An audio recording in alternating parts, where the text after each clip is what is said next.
Assalamualaikum warahmatullahi wabarakatuh. Waalaikumsalam warahmatullahi wabarakatuh. Bismillah, alhamdulillah, wa syukurillah, wassalatu wassalamu ala rasulillah Muhammadin abdillah wa ala alihi wa sahbihi wa mawalah ma ba'du. Sahabat mulia yang dirahmati Allah SWT, bertemu kembali dengan kami SIT Mulia TV, masih dalam acara yang kita tunggu-tunggu, yakni Podcast Mulia edisi Ramadan. Dan alhamdulillah telah hadir di ruang podcast kami seorang narasumber yang tentunya hari ini luar biasa akan bersamai kita di hari ini, di bulan Ramadan ini. Dan langsung saja kita sapa beliau. Beliau adalah Ustadz Insinyur Suranto MT. Assalamualaikum Ustadz. Waalaikumsalam warahmatullahi wabarakatuh. Gimana kabarnya Ustadz? Alhamdulillah, baik-baik. Di bulan Ramadan tentunya bahagia sekali ya Ustadz. Insya Allah. Yeah. Ya. Baik Ustadz, ini kita masih di bulan Ramadan ini, kita akan berbincang-bincang satu tema yang barangkali ini menarik sekali bagi sahabat mulia yang di rumah tentunya. Kita akan coba membicarakan yaitu pentingnya menanamkan jiwa entrepreneur sejak dini Ustadz. Nah, selama ini kita menginginkan anak-anak kita kan tidak hanya pinter akademis, dalam artian prestasi yang memang akademis, tapi juga ada jiwa-jiwa yang kita tumbuhkan di sana. Nah, bisa jadi nanti Suranto bisa menjelaskan ke kita, ke sahabat mulia yang ada di rumah, apa sih pentingnya, sebelum itu kita banyak bicara juga Ustadz ini, apa sih pentingnya menanamkan jiwa entrepreneur, kalau mungkin bahasa kita yang paling mudah adalah jiwa wirausaha ya, atau jiwa pengusaha. Yeah. Monggo Ustaz, saya berikan waktu bagi Ustaz untuk memaparkan dulu. Terima kasih. Assalamualaikum warahmatullahi wabarakatuh. Waalaikumsalam warahmatullahi wabarakatuh. Sahabat mulia yang dirahmati Allah Subhanahu wa taala. Suatu negara itu akan maju itu apabila prosentase dari entrepreneur atau pembisnisnya itu kira-kira 12-14%. Itu baru akan maju. Nah, Indonesia posisinya sekarang itu masih berada di antara kisaran 2,7 sampai 3,4%. Jadi sangat rendah sekali. Jadi kalau ini sangat memprihatinkan. Kalau dibanding dengan negara ASEAN saja, itu Indonesia itu sangat kalah. Ya. Jadi yang paling tinggi kalau negara ASEAN itu adalah Singapura. Jadi Singapura itu yang dekat dengan kita, yang dekat dengan kita itu Singapura. Itu lumayan tinggi. Jadi ya sekitar sudah mendekati Singapura itu sudah mendekati 8,7%. Nah itu. Jadi kita baru ya 2,74 sampai 3, ada yang 3,4 dan lain sebagainya. Nah, kemudian negara tetangga kita itu misalnya Malaysia itu lebih tinggi 4,7%. 4,7%. Ya, jadi, nah Thailand itu lebih rendah sedikit daripada Malaysia yaitu 4,2%. Jadi kita itu posisinya yang terendah ya. Berarti nomor berapa Pak? Ya nomor 6 di ASEAN itu. Dibanding Vietnam aja kita kalah. Masih kalah. Jadi itu makanya itu penting sekali. Jadi penting sekali entrepreneur itu istilahnya diajarkan lah. Kenapa anak-anak kita itu rata-rata orang Indonesia itu kalau sekolah itu kalau ditanya nanti pengen kerja di mana? Nah, betul. Jadi jarang sekali yang istilahnya saya mau jadi pengusaha itu jarang. Nah, ini memang karena di kita itu kan pernah dijajah Belanda 350 tahun. Nah, ini yang membuat orang itu menjadi sedikit agak minder. Jadi mentalnya. Jadi mental block gitu. Jadi istilahnya mentalnya itu minder. Jadi kalau hampir rata-rata orang masuk universitas, misalnya itu nanti kerja di mana ya? Nah ini. Dalam arti, Ustaz Suranto ingin mengatakan kita ini mentalnya masih pengen jadi pekerja atau pegawai atau dulu mungkin zaman penjajahan itu buruh ya, atau apa istilahnya? Ya pegawai inlander itu. Ya. Jadi istilahnya memang orang tua kita. Jadi kalau misalnya orang tua kita itu rata-rata misalnya ada anaknya jadi pengusaha dan anaknya jadi pegawai negeri, itu wah sudah pegawai negeri ya. Jadi kayak pegawai negeri itu ada tingkatan tertentu. Betul. Nah sehingga masih ada perspektif seperti itu sampai hari ini gitu. Nah itu yang membuat kita ini istilahnya ada mental block yang ada pada anak-anak kita. Nah ini perlu diajarkan. Nah itu. Nah, kenapa entrepreneur atau bisnis itu perlu kita ajarkan? Itu ya salah satunya adalah ada beberapa alasan ya. Jadi alasan misalnya orang itu bisnis atau dibanding menjadi pekerja, itu yang pertama adalah kalau orang itu bisnis itu kan bisa menentukan lokasinya sendiri. Oh, betul. Dia lebih bebas mengatur segala sesuatunya. Jadi istilahnya saya mau berlokasi katakan di dalam atau di pinggir jalan atau di mana itu kan kita bisa bebas. Gitu. Jadi istilahnya bisa menentukan. Kemudian yang kedua, waktu juga tidak terikat. Berbeda kalau misalnya pekerja. Misalnya ada pegawai di SIT ini. Masuk jam 7, pulang jam 3. Jam 3, betul Ustaz. Nah, saya merasakan betul itu harus sekian jam harus dipenuhi oleh pegawai ataupun guru gitu. Nah, itu yang kalau pengusaha tidak ada waktu yang kalau pengusaha bebas. Jadi istilahnya ya ini saya harus katakan jam 6 pagi ternyata punya mood ya kita langsung bisa kerja gitu. Itu anunya. Sisi positif dari pekerja ya. Istilahnya kita pengusaha. Betul. Kemudian penghasilan itu yang tidak terbatas.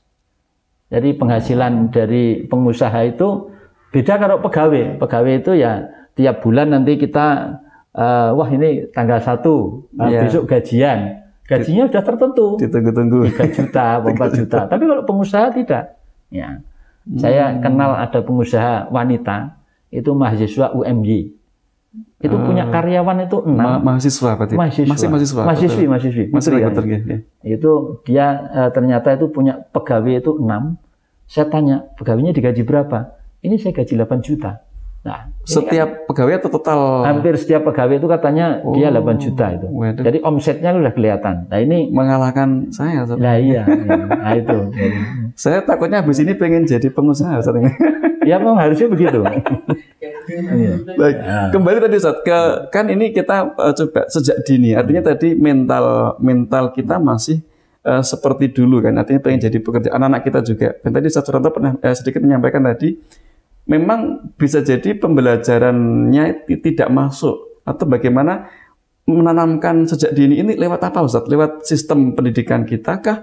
Ataukah apa ini? Dari keluarga kah? Atau bagaimana?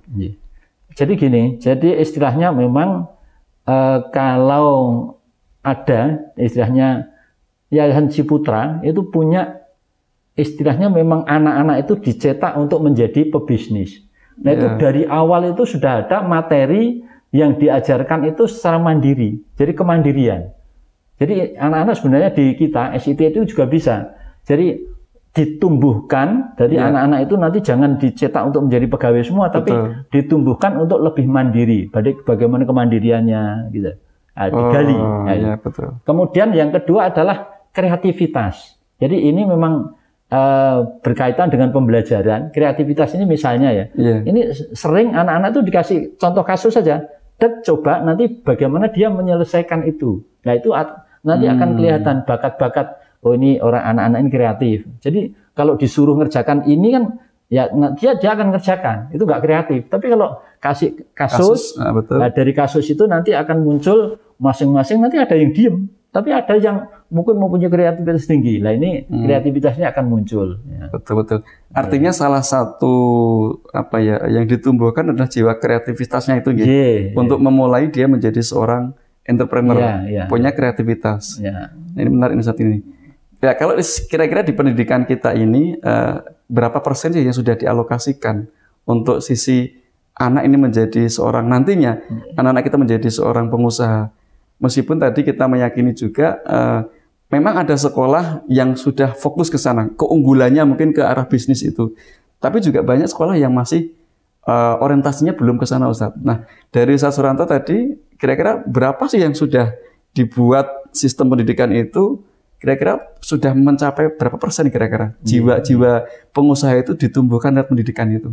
Memang belum. Di SIT itu rata-rata memang masih mengikuti alur normal. Alur normal itu ya kira-kira istilahnya ini nanti lulus, kemudian masuk dari SD lulus masuk SMP masuk SMA, nanti perguruan tinggi, kemudian mencari kerja. Nah ini nanti memang ke depan ini entrepreneurship ini kayaknya lebih harus diajarkan pada anak-anak kita ya ini. Sehingga nanti timbul mandiri, kemudian kreativitas, kemudian inovatif. Jadi ini juga penting. Jadi orang yang selalu istilahnya diberi, tadi kan diberi kasus, nanti dia akan menyelesaikan. Nah ini inovatif ini juga ada orang-orang yang mempunyai kadang-kadang ini ya pemikiran-pemikiran yang agak aneh itu, tidak apa-apa. Itu yang harus baru gitu ditampung, kira-kira. Itu ditampung nanti agar mereka itu bisa berkembang. Nah itu malah difasilitasi. Memang ini tidak mudah ya. Jadi artinya untuk sekolahan-sekolahan kelas sekolahan kita itu mungkin ya pasarnya belum banyak. Nanti kalau ini memang harus kelas khusus gitu loh. Ditambah dengan fenomena orang tua, memang kadang-kadang orang tua pengen anaknya pinter gitu. Ya, pinter dan nanti jadi pegawai negeri, jadi dokter, jadi. Artinya mindsetnya pun harus ya dua sisi, orang tua juga harus dipahamkan dan juga anak-anak juga kita bekali itu. Kalau dari segi sirah kita melihat Rasulullah kan dulu juga seorang pengusaha ya, Rasulullah itu. Ada 5 sahabat Rasulullah yang kelima-limanya itu pengusaha sukses.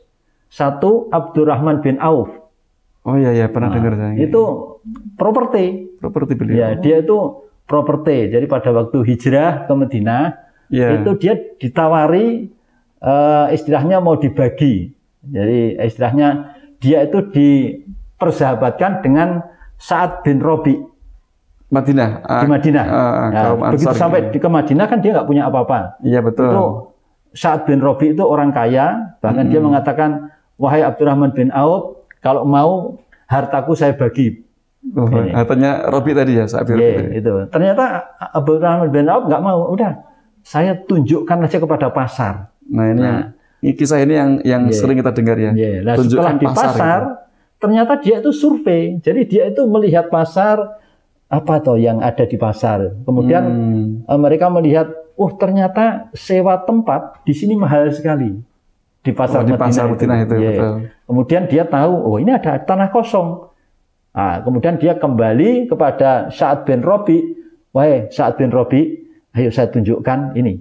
Tempat ini kita beli, kemudian kita coupling. Nah, setelah jadi coupling, itu dijual menjadi kios-kios pasar. Nah itu ternyata itu Abdurrahman bin Auf gitu. Dulu sudah ada Ustaz ya. Iya itu. Jualan kapling. Sekarang juga ada itu. Dibeli terus dibuat kapling dan untungnya lumayan Ustaz. Iya itu. Kemudian yang kedua Utsman bin Affan. Utsman bin Affan itu juga dia itu adalah pengusaha kain. Nah itu kain atau sandang ya. Kemudian yang ketiga itu Abu Bakar As-Siddiq. Abu Bakar As-Siddiq itu pengusaha juga, dikira selama ini kita tahunya beliau itu ya orang yang bijaksana, ternyata bisnis juga ini. Nah itu ternyata bisnis ya. Kemudian yang keempat Urwah bin Bariki. Nah ini yang tidak begitu terkenal ya. Betul. Ya itu yang tidak terkenal. Yang terkenal lagi adalah Umar bin Khattab. Nah Umar bin Khattab itu pengusaha, dia mempunyai 70.000 hektar tanah. Nah ini kan kira-kira kan sinar mas gitu kalau sekarang. Nah, konglomerat ternyata itu. Banyak itu. Itu. Jadi istilahnya ya kita omsetnya cukup banyak itu. Jadi Umar bin Khattab. Nah itu kira-kira. Nah ini untuk menjadi motivasi kita. Ternyata para sahabat dulu juga memang pengusaha saja. Bahkan kalau kita ada hadis yang menyebutkan pintu rezeki itu 99. Dari perdagangan dari tijarah itu.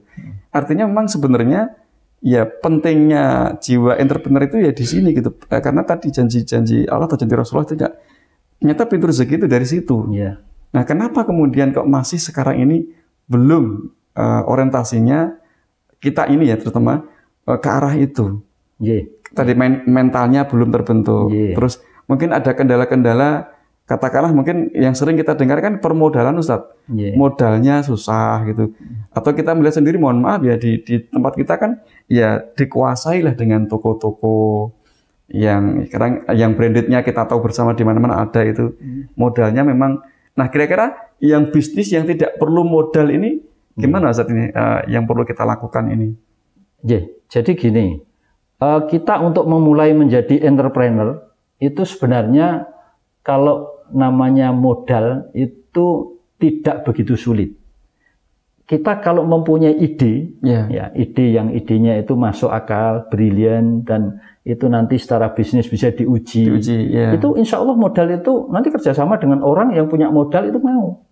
Jadi istilahnya kita punya konsep gitu. Iya, konsep tapi yang matang. Ya, misalnya contoh ya, misalnya dari teman-teman itu ada yang punya konsep, wah ini kelihatannya misalnya bisnis coupling, bisnis rumah, ini menjanjikan. Ya dicari nanti tanah ini kemudian dibuat satu konsep kayak proposal kecil gitu ya. Jadi kayak misalnya arus kas dan sebagainya itu nanti dari situ akan kelihatan, oh ini akan ada untung. Udah cari orang kerjasama pasti mau. Terus misalnya mau ada yang pengen ternak gitu ya. Ya ternak asal ya kalau orang mencoba-coba ya kita nggak percaya dulu. Tapi kalau misalnya ya ada ternak tapi matang anunya itu, konsepnya itu sudah matang, itu sebenarnya bisa. Jadi misalnya ternak kambing, itu kita studi banding di mana, setelah itu nanti diurusi secara serius. Lah biasanya problemnya itu adalah orang tidak menangani bisnis itu secara serius. Oh, jadi harus ada ya keseriusan sungguh-sungguh. Mohon maaf, tidak boleh nyambi, Ustaz. Nyambi boleh, tetapi porsinya itu misalnya gini, misalnya ternak gitu ya. Ternak itu kan harus menjiwai betul. Jadi kalau nggak salah ya ternak itu misalnya orang itu nganggap ternak itu ya kayak saudara sendiri, kayak dipelihara nanti ada bacaan apa-apa yang jadi betul ternaknya itu juga menjadi nyaman gitu. Jadi kata kuncinya memang sungguh-sungguh ya pokoknya punya komitmen untuk menjalankan bisnis itu. Jadi istilahnya tidak hangat-hangat tak ayam. Nah, yang sering itu adalah itu tadi ya, pernah dulu saya ada orang mengajukan konsep mau bikin toko gitu ya, saya uji. Toko itu keuntungannya kan tipis tapi rutin. Nah ini seperti ini, nah, kalau toko kok keuntungannya 10% ini yakin ini bukan orang toko gitu. Nah, ini artinya belum pernah buka toko gitu. Nah, ini menarik sekali nih sahabat mulia yang dirahmati Allah. Ini menarik sekali. Ini bagi kita juga menjadi salah satu ilmu yang nanti bisa kita coba nih. Jadi kesungguhan kita, artinya kemapanan itu mungkin kita sudah merasa sudah mapan. Padahal kalau kita mau masih ada jalan rezeki yang bisa kita raih melalui jiwa bisnis kita itu. Nah, saya ingin kembali ke yang awal terus. Bagaimana sih anak-anak kita ini punya mental untuk bisnis di awal? Di sekolah kami itu sudah ada namanya market day, Ustaz. Jadi market day itu dalam satu hari itu mereka memang jualan gitu. Nah, apakah ini juga bisa menjadi salah satu cara kita untuk menanamkan jiwa entrepreneurnya anak-anak kita atau pengusaha, meskipun ya sekedar tadi jualan snack yang nanti yang beli adalah temannya sendiri. Nah, monggo saat ini ada tanggapan barangkali. Ini sudah diterapkan ini di ide yang cukup bagus. Jadi artinya begini, sebenarnya anak-anak itu diajari dari istilahnya dari awal. Awal itu misalnya anak-anak suruh nganter aja barang. Nah, begitu barang nanti diterima, dia tuh menerima uang, itu kan istilahnya dia bisa ngitung keuntungan. Jadi istilahnya, oh ini saya untung ya. Ternyata cari uang itu tidak sulit. Gitu. Jadi tidak harus menjual barang, tapi ada jasa tadi. Dia nganter gitu. Ada yang jasa, ada yang menjual, ada yang produksi. Gitu. Jadi jiwa entrepreneur itu tidak hanya jiwa untuk menjual, tapi juga ada jasa tadi ya, barang dan jasa kita kenal gitu. Jadi dia nganter saja, nanti ada sesuatu yang dia dapatkan tadi dari jasanya itu. Jadi nggak harus punya barang. Itu diajari dari awal. Jadi istilahnya nanti kalau sudah diajari, terus anak-anak saya alhamdulillah itu dari kecil saya udah ngajari, walaupun akhirnya yang bisnis juga, tapi paling nggak nyambi. Gitu. Nyambi betul. Ya, itu pernah saya ajari macam-macam itu. Yang saya ajari istilahnya, udah kamu jualan apa saja yang bisa. Gitu. Nah ini kalau sekarang mungkin online saja, jualan online ya, yang sekarang. Nah, saya PNS, tapi saya alhamdulillah saya punya bisnis macam-macam. Bisnisnya ya macam-macam yang istilahnya bisa, ada yang gagal, ada yang sukses, ada itu biasa. Nah ini sangat menarik. Kan tentu namanya orang bisnis kan tadi ada kegagalan. Nah lalu bagaimana kita kalau ada gagal itu apakah terus kita berhenti atau gimana step-stepnya jika gagal bagaimana gitu? Jadi gini, bisnis itu siap berhasil dan siap gagal. Jadi kalau kira-kira bisnis kita ini sudah berjalan, tapi kok stagnasi dan malah menuju kegagalan, itu kita nggak segan-segan tutup. Jadi kalau memang sudah kira-kira nggak ada prospek itu kita tutup. Kita ganti lagi yang lain. Oh, jadi tadi ide-ide harus tetap iya. Kreativitas, inovasi. Iya. Tidak terus kemudian berhenti nggak mau bisnis lagi ini. Nah, itu salah. Saya terus terang bisnis itu ya sejak kecil saya mulai dari jualan beras, jualan kelapa. Dan alhamdulillah, jadi ada yang untung, ada yang rugi, ada yang untung, ada yang biasa gitu. Justru kalau bisnis banyak itu, kalau ada yang untung nanti ada yang rugi. Nutupi yang rugi tadi itu. Tidak apa-apa itu. Jadi istilahnya jangan fokus ke satu, kemudian nanti dari ini rugi terus istilahnya menjadi kapok, itu salah gitu. Jadi bisnis itu pasti ada kayak ada sekolahnya, lah inilah sekolah yang latihan. Nah, yang modal yang diperlukan, modal bisnis itu yang pertama adalah jujur. Yeah. Rasulullah dulu Al-Amin, jujur. Yang jujur, betul. Nah, Yang kedua adil. Apa Ustaz? Adil dalam artian jadi gini, kita kan kemungkinan bisnis kita itu kan join dengan orang lain.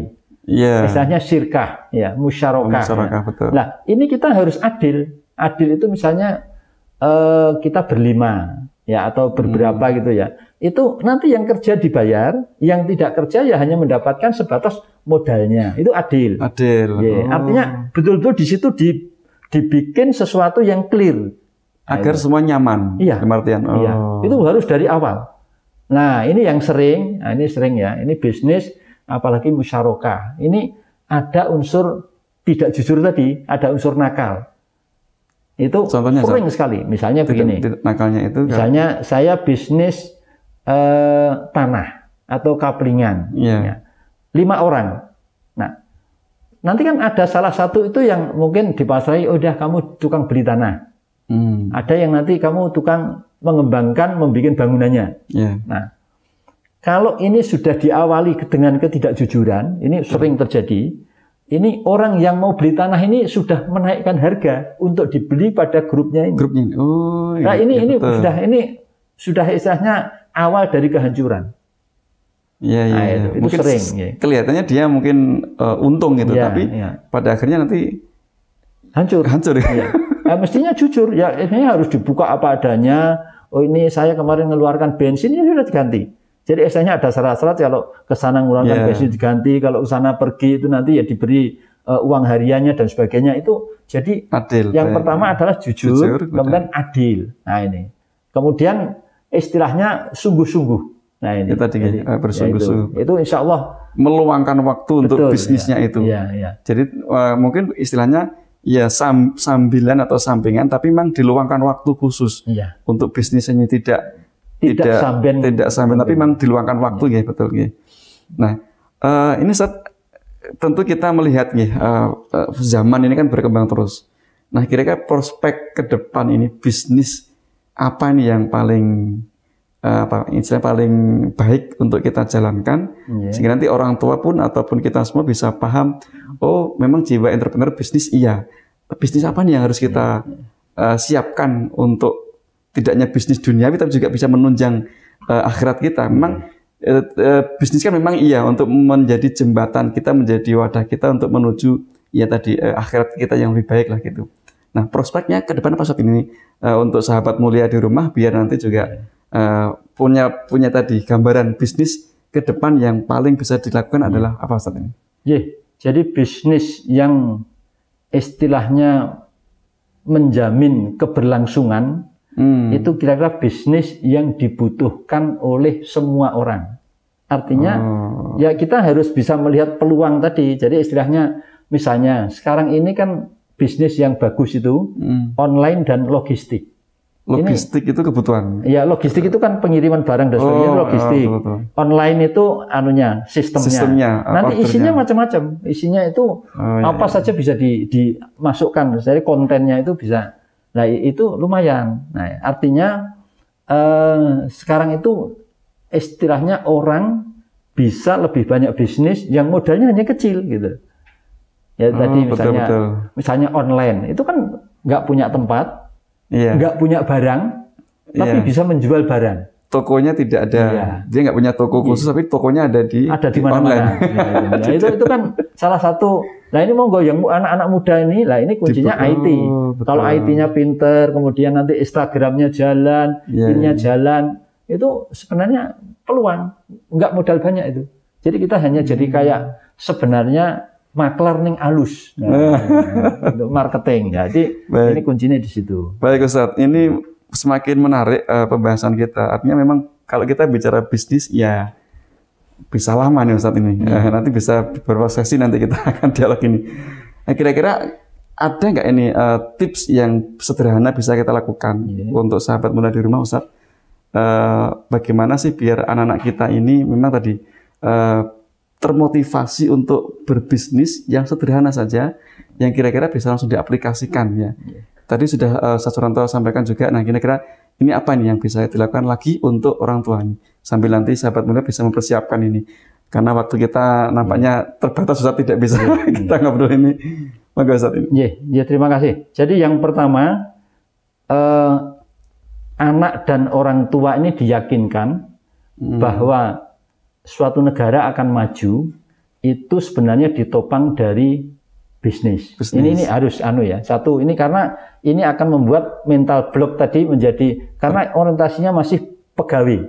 Nah ini pertama kali adalah diberi contoh tadi, biasanya selalu sering diberi gambaran bahwa kenapa Singapura yang nggak punya sumber daya alam tapi ekonominya lebih maju daripada kita. Nah, ini, tapi kalau orang tua belum pernah ke Singapura, belum pernah nonton TV ya repot gitu. Tapi kita yang melek ini suruh searching aja, Singapura itu nggak punya sumber daya alam, dia hanya tempat market saja. Jadi dia tempat untuk jualan, orang Eropa, orang Amerika jualan di Singapura. Pasarnya siapa? Indonesia. Nah, Indonesia, Malaysia, ya itu. Nah ini itu diyakinkan bahwa istilahnya tidak harus menjadi pegawai negeri. Nah kemudian itu yang pertama. Yang kedua, diberikan contoh. Artinya contoh itu misalnya gini, sama-sama orang pegawai negeri, katakan paling tinggi dia jadi profesor. Ya, itu sudah paling top loh ini. Nah, ini kan kira-kira kalau nggak korupsi kan penghasilannya ya segitu-segitu saja. Bisa kita hitung dengan angka. Tapi berbeda dengan orang yang bisnis, katakan orang yang biasa, tapi di sekolahnya nggak begitu pintar, tapi dia bisnis. Nah itu loh orang bisnis punya penghasilan yang lebih tinggi, jauh lebih tinggi. Nah, yang ketiga adalah ini loh, kalau bisnis itu punya pegawai. Tapi kalau profesor itu kan hanya hidup untuk dirinya sendiri. Nah, jadi kemanfaatnya dia lebih banyak gitu. Betul, manfaatnya nggak banyak. Kalau ini kan hanya mengajarkan. Tapi kalau bisnis, pengusaha ini dia memberi manfaat bagi orang lain. Contoh misalnya, ekonomi lah gitu. Misalnya Pak Nardi, Pamela. Nah itu kan alhamdulillah pegawainya itu sekarang sekitar 700 sampai berapa. Ini kan bermanfaat bagi orang lain. Nah, betul. Terus yang keempat, bisnis itu yang sulit itu memulai. Betul, keberanian memulai bisnis. Memang ini memulai itu adalah sulit. Tapi begitu nanti sudah jalan, nah itu sudah, itu mengembangkan itu lebih mudah. Dan itu banyak contoh. Jadi istilahnya memang kalau orang tuanya yang sudah bisnis, itu memang anaknya lebih mudah gitu loh. Jadi istilahnya. Betul. Tapi kalau anaknya ini anak pegawai negeri itu ya atau pegawai itu biasanya nyontoh bapaknya. Yang paling mudah gitu. Baik, Ustadz Suranto, ini menarik sekali. Jadi bicara bisnis dan tadi kata kunci yang saya temukan banyak tadi. Tapi yang paling utama tadi keberanian memulai. Suatu kalau nggak dicoba itu kita nggak tahu resikonya. Makanya Bismillah kita akan mencoba berani. Dengan artian mental kita memang harus kita tanamkan betul. Tidak harus, dan memang pilihannya ya kalau mencontoh para sahabat ya sahabat adalah pengusaha dan bisa tadi banyak manfaat yang bisa kita lakukan untuk orang lain ketika jadi pengusaha itu. Baik sahabat mulai yang dirahmati Allah, demikian tadi podcast kita membahas bagaimana pentingnya menanamkan jiwa entrepreneur sejak dini. Tadi sudah banyak diberikan beliau dan mudah-mudahan nanti kita bisa memperdalam lagi di kesempatan yang lain tentu dengan inspirasi dari beliau juga. Dan ini beliau belum berbagi secara luas tip-tip yang memang jitu. Tapi insya Allah akan kita sambung nanti di lain waktu dan mudah-mudahan sahabat mulia bisa mengambil ilmu dari perbincangan kita pada hari ini. Terima kasih Ustadz. Iya. Nampaknya waktu yang tidak bisa kita kompromikan saat ini, dan mudah-mudahan Ustadz Suranto diberikan kesehatan, amin, dan diberikan kesempatan lagi untuk bertemu kami lagi di podcast Mulia. Mungkin tidak di edisi Ramadan, tapi di edisi yang lain, Ustadz. Kira-kira begitu ya, Ustaz ya? Insyaallah. Baik sahabat mulia, kita akhiri dengan baca hamdalah. Alhamdulillahirabbil alamin, dan kita tutup dengan doa kafaratul majelis. Subhanakallahumma wa bihamdika asyhadu an la ilaha illa anta astaghfiruka wa atubu ilaik. Assalamualaikum warahmatullahi wabarakatuh.